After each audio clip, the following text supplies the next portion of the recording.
Hello everyone and welcome to our fourth guided writing video. Today we are going to be talking about writing your introduction, which will also include your thesis statement. Now this is actually really cool because sometimes when we start writing our introduction, we're at the very beginning of our writing process. But believe it or not, we are actually 3/5 of the way through our own writing cycle because we have already written our 3 body paragraphs, which means we know exactly what our essay is already about because the bulk of it has already been written, which puts us in a really great position to write a clear introductory paragraph that very, very accurately spells out for our readers what they are going to be reading. Now, the things that you need to be collecting are always, of course, access to your digital copy of your short story, and then you will also need your Google document where you have been drafting your Unit 1 literary analysis essay. If you need to pause and pull either of those items up, feel free to do that now. All right, so let's talk a little bit about where we each should be in this process. So at this point in our paper, your draft is probably looking a little something like this.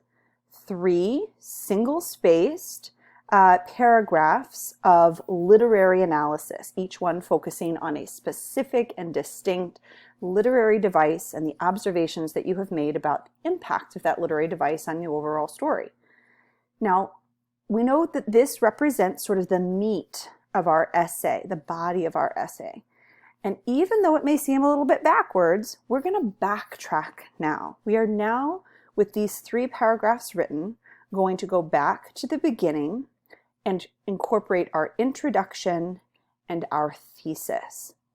Now, an intro has a very particular purpose. The purpose of this paragraph is to engage the reader's attention and familiarize them with the text under discussion, that means your short story, and explicitly state the focus of your literary analysis. That means we're going to spell out for them exactly which 3 devices we feel are most significant to this story. Now, your thesis statement, which should always be placed at the very end of your introductory paragraph, is the specific sentence responsible for clearly stating exactly what your essay will be about. I like to think of your thesis statement as a promise, right? So once you make that promise to your readers that these are the 3 specific things that you're going to write about, nothing more, nothing less, you don't want to break that promise. All right, so let's go ahead and talk about what we need to do to get ourselves started here. What you need to do first is you need to move that cursor, that's a little blinking light where your text will appear, to the very top of your paper. Introductions should always be the first paragraph of your essay, so we're going to have you move that cursor to the very tip top above your first body paragraph. Now, if you happen to be a visual learner like me, here's a little way to think about your introduction that may help you in terms of sort of understanding what we're trying to accomplish here. I like to picture an introductory paragraph like an upside down triangle with a big wide base at the top and the pointy end at the very bottom. So if you think about it that way, that means when we begin, we're going to open up really broadly, very generally. And then we're going to work our way very, very specifically to our thesis statement, which should be the most specific sentence of our entire intro paragraph. Now, how do we actually begin? What do we actually write? Well, we need to include 4 specific things within our intro. Those 4 specific elements include the introduction of your title's text, your text's title, and the author of your short story. We also need to include a brief summary of the text, just 2 to 3 sentences, very briefly introducing the key characters, the setting, and the central conflict, maybe what the story is mostly about. We'll then move from there into the bridge. So if you think about a bridge connecting 2 land masses, the bridge within your intro connects your first few sentences to your thesis statement. This is where we're going to acknowledge the author's use of literary devices and then move very specifically into our thesis that states the 3 specific literary devices that you have analyzed.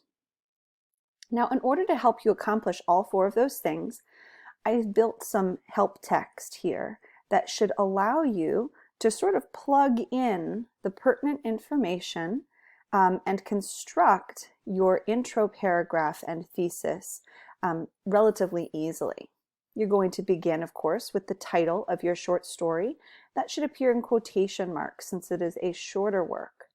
By first and last name of your author, make sure that that's spelled correctly, is a story about, and then here is where you are going to draft 2 to 3 sentences that summarize your text in an engaging manner, right? We're trying to hook our reader in these first few sentences. So we want them to find our story as interesting as we find it. Once you've incorporated that summary, you may use the following bridge or use this as inspiration for your own. Like any widely read and respected story, its power as a text is derived from the numerous techniques and literary choices made by its author.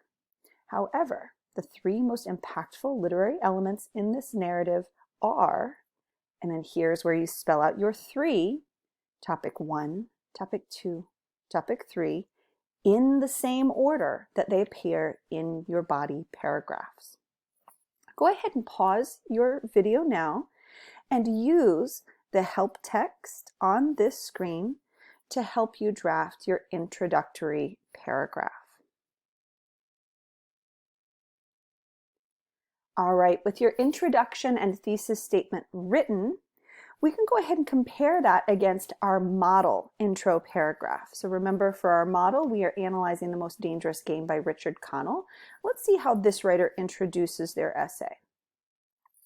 The Most Dangerous Game by Richard Connell is a gripping adventure tale about a callous young hunter, Sanger Rainsford, who washes ashore a mysterious Caribbean island. Once on land, he comes face to face with the murderous General Zaroff, a deranged big game hunter, who is taken to hunting down men as a new form of sport. It is through this life and death battle that Rainsford comes to experience and understand the true fear of being hunted.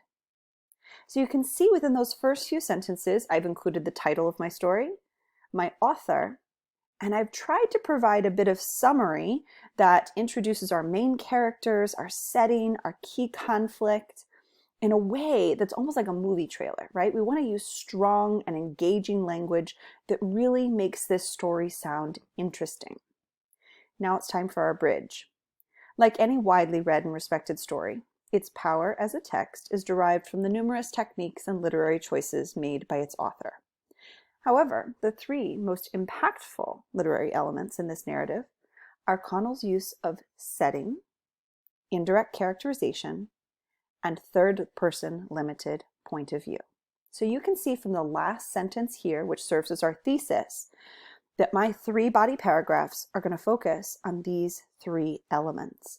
And I even know exactly what order those paragraphs are going to introduce them. First body paragraph will be about setting, second body paragraph will be about intro, and third body paragraph will be about POV. Please take some time now to go ahead and review your own introductory paragraph to make sure that it incorporates all of these same elements.